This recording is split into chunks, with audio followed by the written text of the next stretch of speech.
மின்மினி தமிழர்களுக்காகவே வந்தாச்சு முதல் hyper local social media app. உடனே டவுன்லோட் பண்ணுங்க.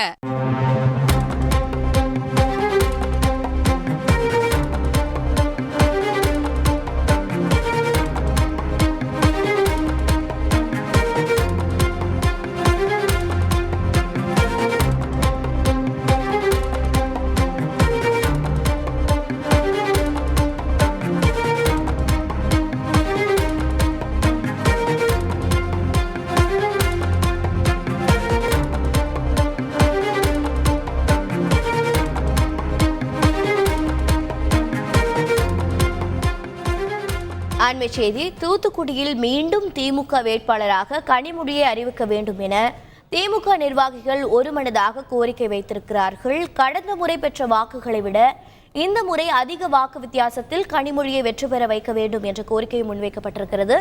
இது பற்றிய விவரங்களை செய்தியாளர் ரமேஷ் வழங்கி கேட்கலாம். ரமேஷ், வணக்கம்.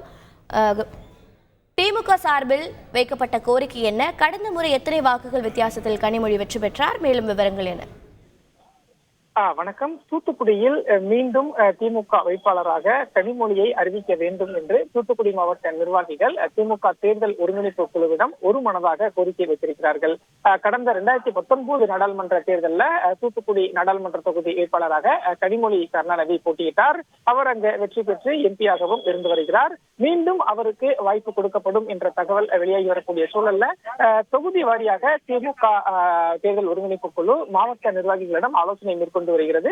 அந்த வகையில தூத்துக்குடி நிர்வாகிகளிடம் இன்று ஆலோசனை நடத்திய போது தூத்துக்குடி நிர்வாகிகள் மீண்டும் கனிமொழிக்கு தூத்துக்குடி தொகுதியை ஒதுக்க வேண்டும் என்று கோரிக்கை வைத்திருக்கிறார்கள். அப்போது தேர்தல் ஒருங்கிணைப்பு குழு நிர்வாகிகளிடம் கடந்த முறை பெற்ற வாக்குகளை விட இந்த முறை கூடுதலான வாக்குகள் வித்தியாசத்தில் கனிமொழியை வெற்றி பெற வைக்க வேண்டும், அதற்கான தேர்தல் பணிகளை தொடங்க வேண்டும் என்று சொல்லியிருக்கிறார்கள். அது மட்டுமல்லாமல் தூத்துக்குடி மாவட்டத்தில் மழை வெள்ள பாதிப்பால் வீடுகளை இழந்தவர்கள், பாதிக்கப்பட்ட நபர்களை அடையாளம் கண்டு உரிய நிவாரணம் பெற்றுக் கொடுப்பதில் தொடர்ந்து முழு கவனம் செலுத்த வேண்டும் என்றும் இந்த தேர்தல் ஒருங்கிணைப்பு குழுவில் இருக்கக்கூடிய ஐவர் குழு நிர்வாகிகளுக்கு அறிவுறுத்தியிருக்கிறாங்க. தூத்துக்குடி மீண்டும் வேட்பாளராக கனிமொழிக்கு ஒதுக்கப்படும் என்ற தகவல் கட்சி வட்டாரத்தில் பேசப்பட்ட சூழல்ல இப்போ இந்த மீட்டிங்கு பிறகு மீண்டும் அது கனிமொழிக்கு ஒதுக்கப்படும் என்பது கிட்டத்தட்ட உறுதியாகிவிட்டதாகவே பார்க்கப்படுகிறது. தகவல்களுக்கு நன்றி ரமேஷ்.